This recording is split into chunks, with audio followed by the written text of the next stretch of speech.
Hey there, after a very busy visit to Riga, Latvia, we headed south to the country of Lithuania and its capital and largest city, Vilnius. That's a distance of about 180 miles or 300 kilometers, or somewhat longer if you stop at the Hill of Crosses site on the way, as we did. Before we talk about today's drive to Lithuania, first, let's recap what we did on our last full day in Riga. It was an extremely busy and active day. In fact, so full that it took me 5 videos to capture it all. Yesterday, I was up at 5 a.m. for coffee, down in the hotel restaurant for breakfast at 6, and at 8 on the bus for our morning guided tour. The tour took us to some affluent neighborhoods with impressive Art Nouveau-style buildings, followed by a walk around Riga's historic town squares and eclectic streets.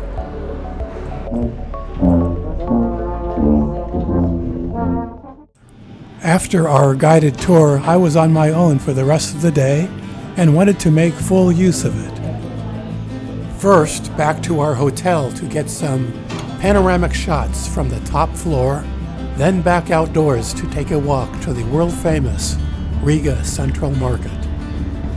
As I walked, I watched people enjoying Riga's parks, the city canal,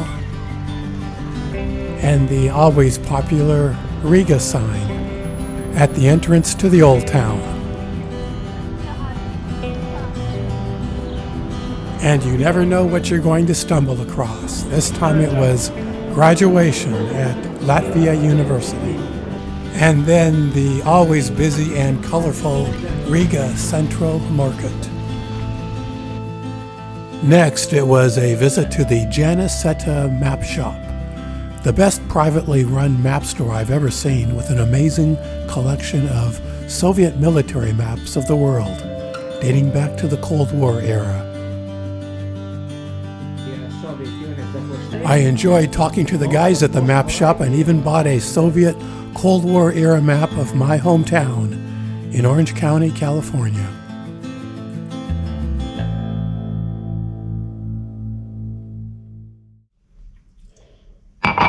Well, after that visit to the map shop, I returned to my hotel room to have one of these.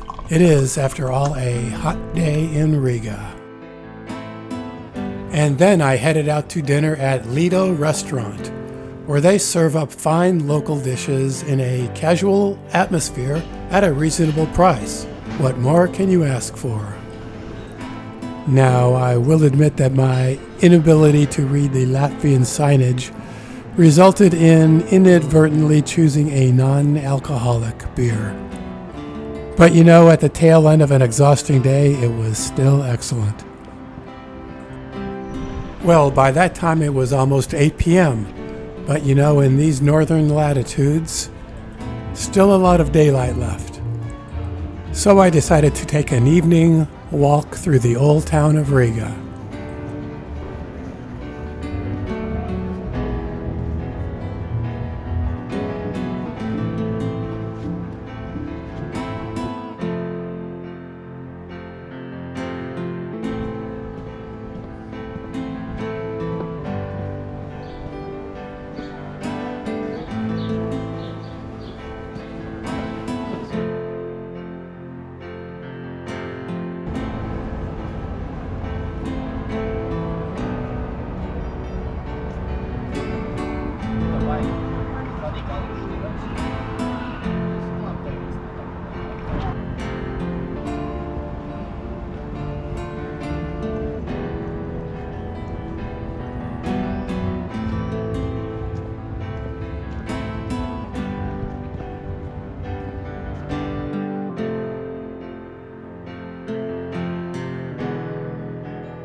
Well, those activities I just showed you all happened yesterday.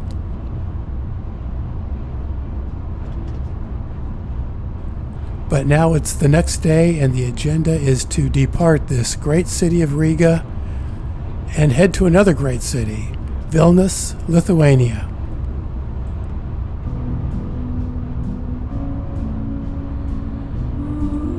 So, shortly after breakfast, we were on the road.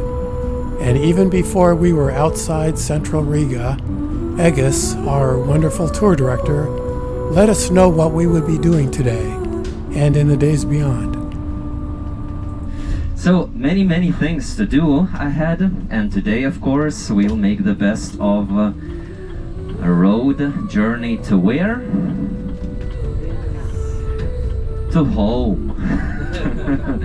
Yes, indeed, when we are pronouncing in English, you say, and many people of course say Vilnius, but it's Vilnius, because of the river. The name of Vilnius derived from the river Vilna, that's why it's Vilnius. Yeah, but anyway, that's later. So we have something like 1.5 hours drive to our next stop, and that will be maybe one of the highlights for you. Part of UNESCO list, part of the what was called by John Paul II, the Polish Pope Karol Wojtyła from Poland in 1993, Phenomena of the World, Hill of Crosses, Kryžių kalnas, in the little place of Jurgai.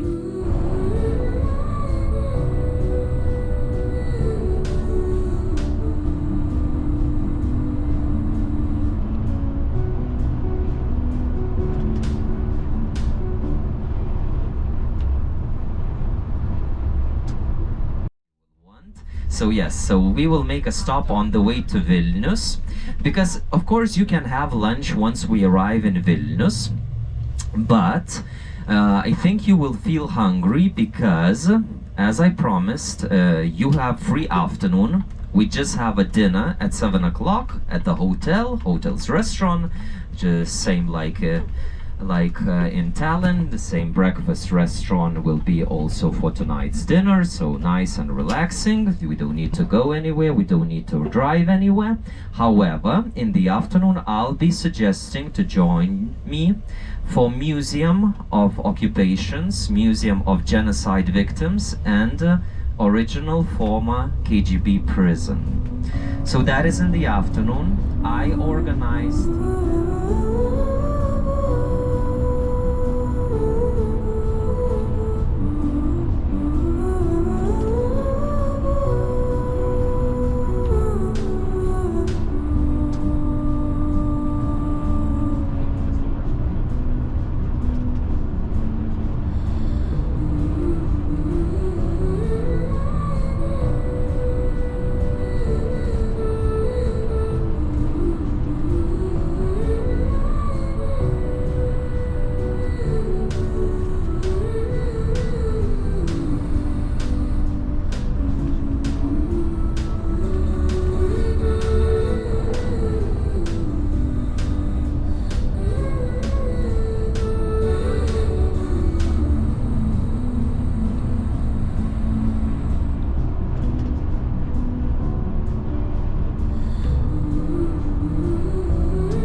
So, like when we went yesterday on the other side of a river to make a panoramic stop, photo stop, we were on the other side on the island. So now you will see how the island is formed. On the left side, you can see Radio and TV Tower, one of the icons of and symbols of city of Riga. On the right side, Old Riga, railway bridge, sort of a butterfly bridge, banking area, National Library.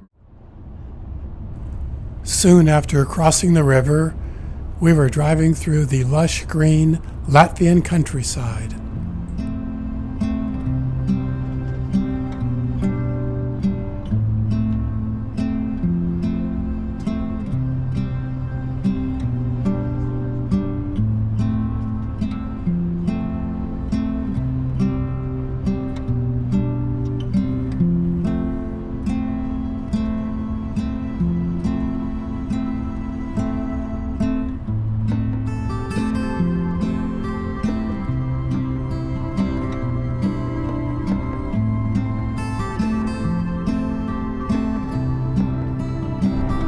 We're just south of the city of Jelgava.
And it's always fun to cross an international border, even if you don't get your passport stamped much anymore. Playing Angry Birds on their iPhones, so they are busy. And ladies and gentlemen, those who would like to take pictures, Marian, our wonderful Marian, will slow down the bus, and very slowly you will see soon the columns. Вот их где-то 50 написано, и тут литовское. Также вот часть медленно. So two columns you see on the left and on the right side. That is already Lithuanian Republic, and also next to it, it's a Latvian. So you see Latvian flag, those who want to take pictures. Tylko jedna sekunda. So it's for 1 second. Lietuvos Respublika, front of the bus is in Lithuania, and back of the bus now. Yes. Okay. Ну и вот тут те виньеты, вот тут и для 1 минут, я только посмотрю, если они тут. Jak nie poleciały. No. Poleciały. Okay, no dobrze, na górę krzyży. No.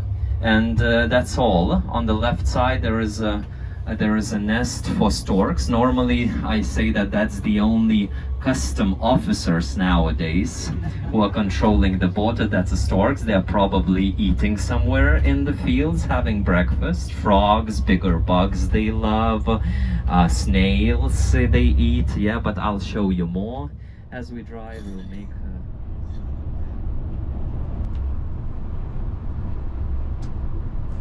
Shortly after crossing the Lithuanian border, we reached our first stop, the Hill of Crosses pilgrimage site.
Yeah, I know. You know what? In between rest stops, Agus kept us well entertained while satisfying our collective sugar cravings. Okay. You know what, Malcolm, if you take over Daniel, then he'll be able to take a video. I know it's very important to him. Thank you so much.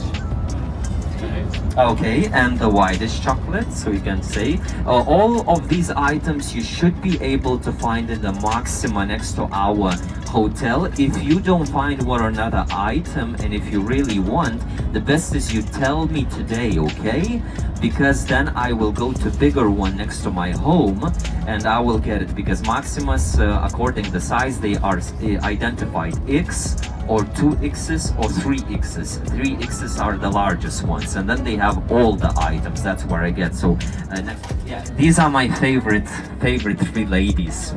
Look, happy cows.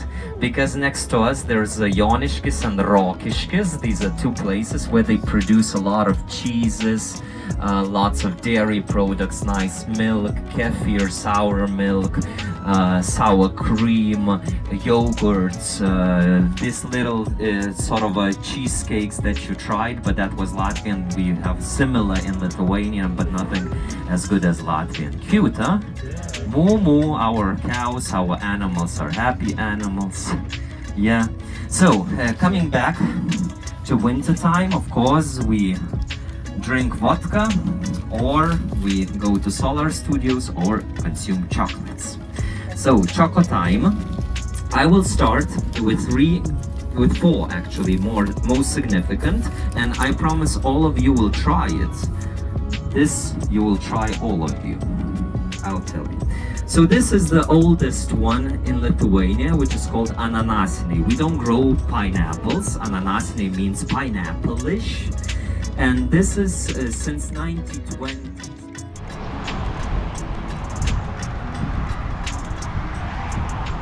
All right, we're at a Lithuanian rest stop. It's a Circle K. Circle K. Out here in the Lithuanian countryside.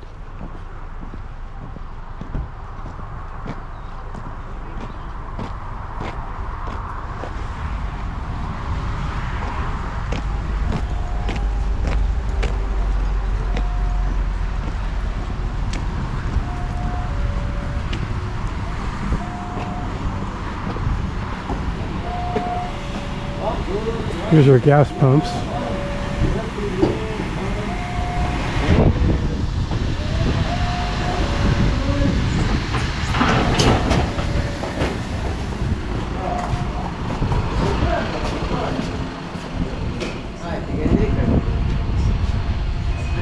See, it's a Circle K.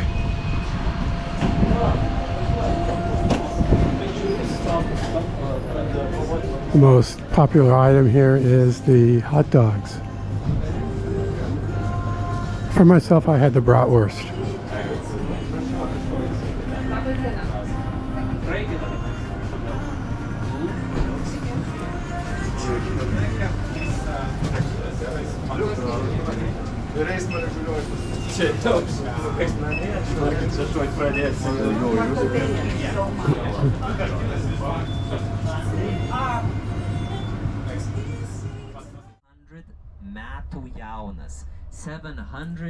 As we approach the outskirts of Vilnius, 700 years young, so our tour director gave us an explanation of the Soviet-style monolithic apartment buildings that we were beginning to see. And entering Vilnius, I will just show you on the right and on the left the very perfect example of the Soviet architecture and the modern architecture. The city is spreading. This is the very beginning or very end actually of the city. Sveiki, Radissone, labai trumpai, mano vardas Egidijus, Gate 1 grupė. Noriu tik tai dėl lagamino informuoti. Būsime po maždaug 15 minučių, kad jums būtų patogu ir žinoma. Kaip sakykite, kokia situacija su parkingu, gal matote pro langą? Kažkas stovi. Gerai, nu tiek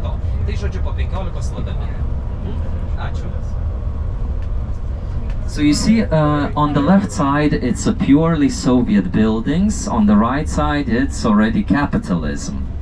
I want to tell you, you know, like block buildings. What are the block buildings? You know, because on the left side they are covered with a plaster, so you cannot see really blocks. But soon you will see. And one of our biggest controversies, one of the biggest headaches nowadays in our life is in this architecture. Most of the Soviet buildings were built in the 70s, 80s, even at the independence a little bit in the 90s in the style and this quality, and they're not of bad quality. Actually, the buildings, new buildings on the right side, they are much worse quality. Well, in 2008, banks, before 2008, before this world economic crisis, banks started giving, simply talking, loans, money to people to buy apartments very easily. Very easily, because they knew they will get a good percentage later on. And nowadays people are paying off those money for 25 years, 30, 40 years and so on. But they purchased many apartments and the demand grew very rapidly, approximately since 2003, 2004. It was big boom.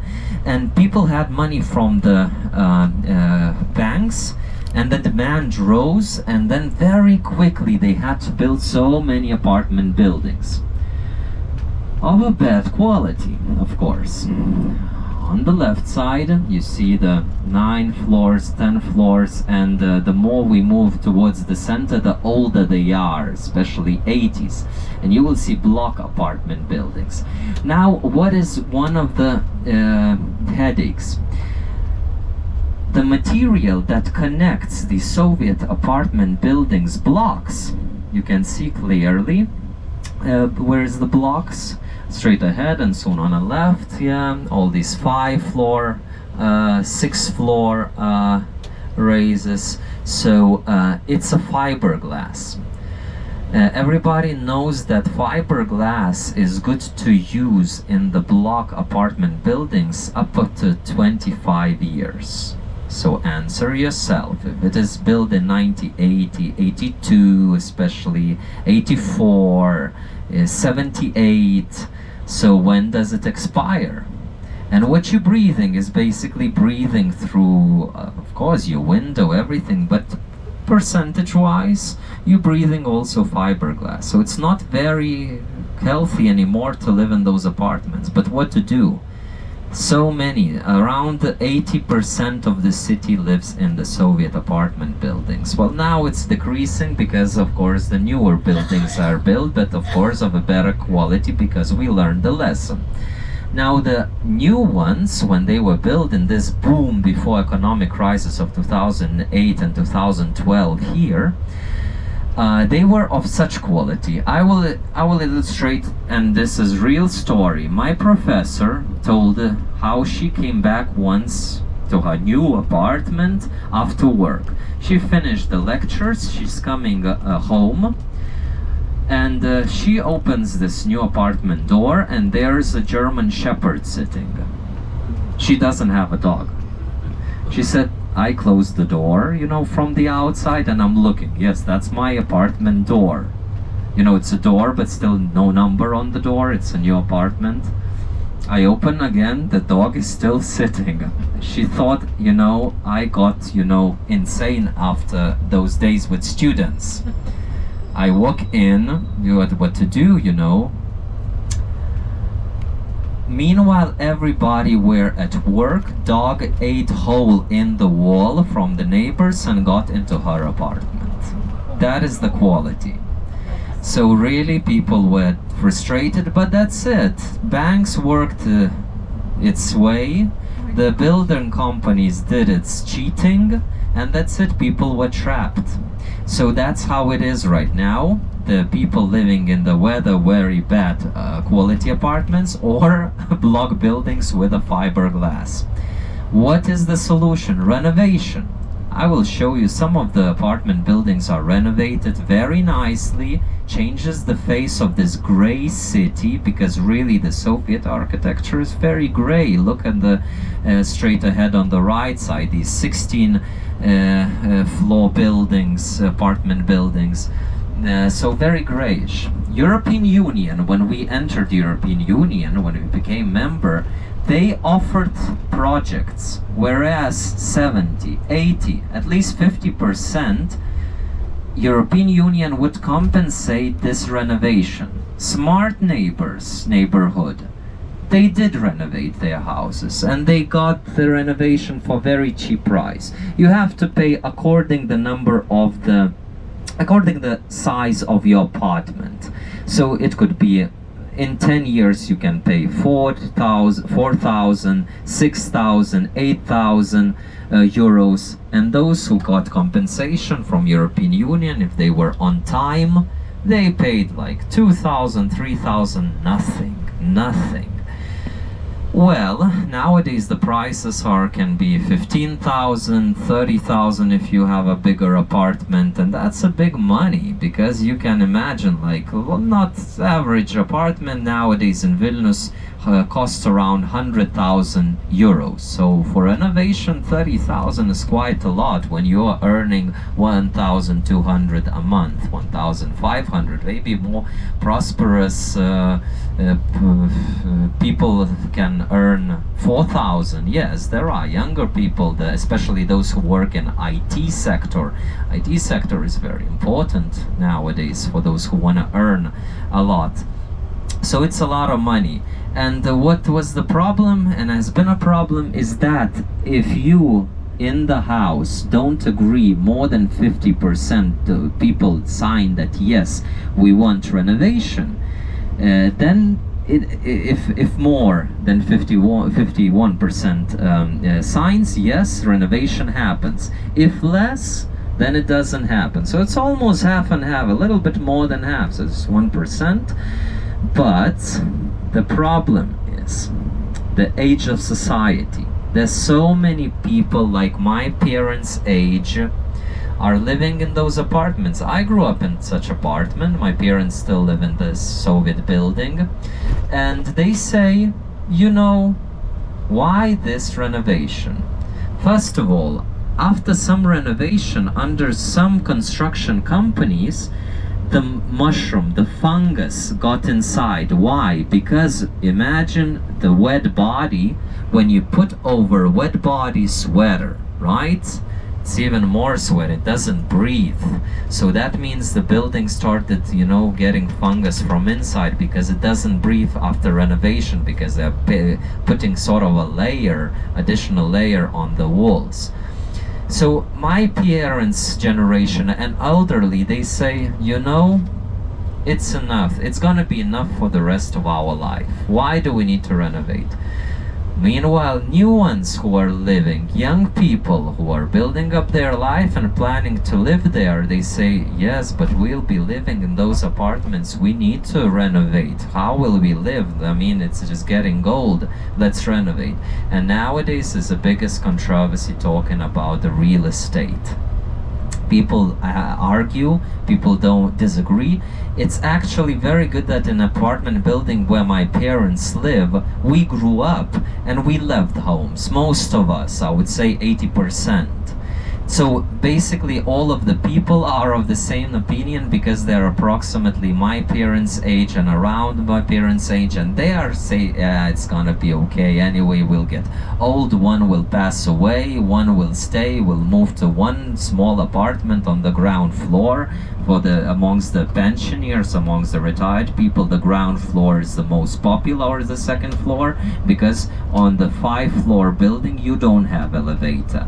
Normally on the 6 floors and up, then they have an elevator. But those a lot of apartment buildings are 5-floor, and then they don't have elevators. So for elder person to go down and all the way up, it's really tough.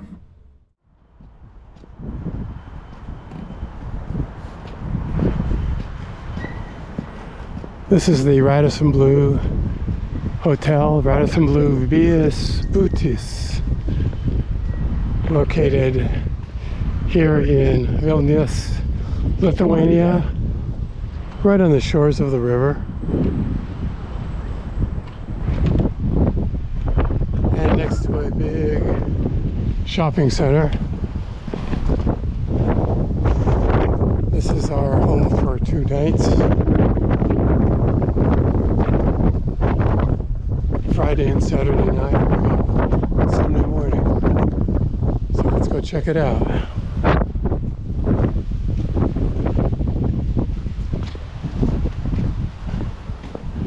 Next to some very tall office buildings. So this is in the new town part of Vilnius. The old town is on the other side of the river.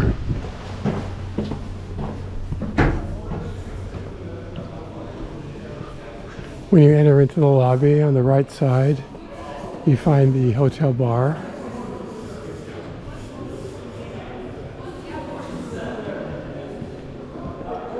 And on the left side you find a pleasant seating area.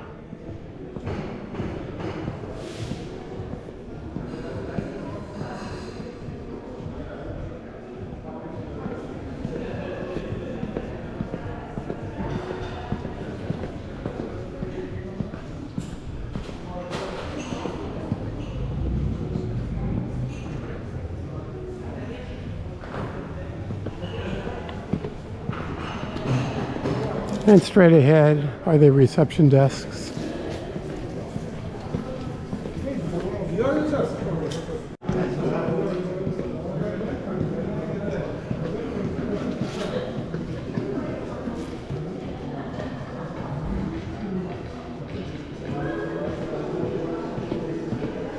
Down here we have a luggage room, more seating areas. Wellness center and the gym.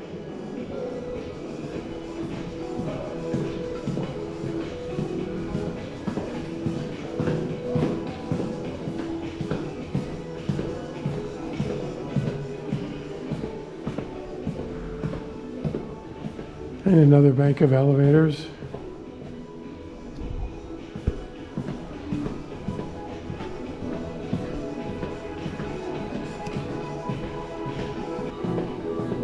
We'll go up to the 4th floor and I'll show you my room.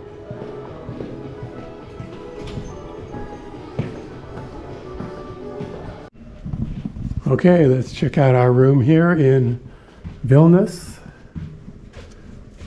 Lithuania, room 408.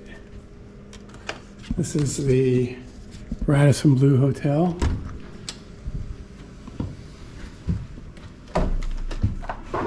Oh, this looks very similar to the Radisson Blue that we were in Tallinn. Okay, about the same size, same decor. The mirror over there makes it look even bigger than it is. It's small, but it's not bad. Looks like a comfortable bed. The greeting is on the TV. Of course, one of the first things I need to look at is the view, and I would say the view is not spectacular, but it's all right.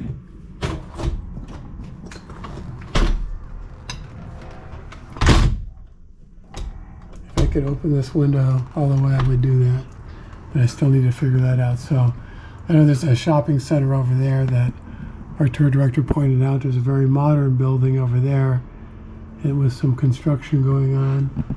And then I think the old town is over in that direction, across the river.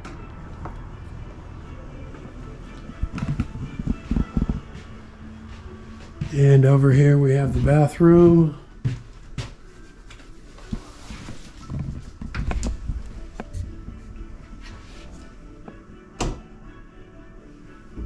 I usually need to put the key into a slot in order to, oh, right here, in order to turn the lights on. Bathroom, nice shower,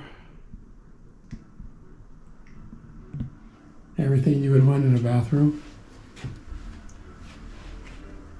Over here,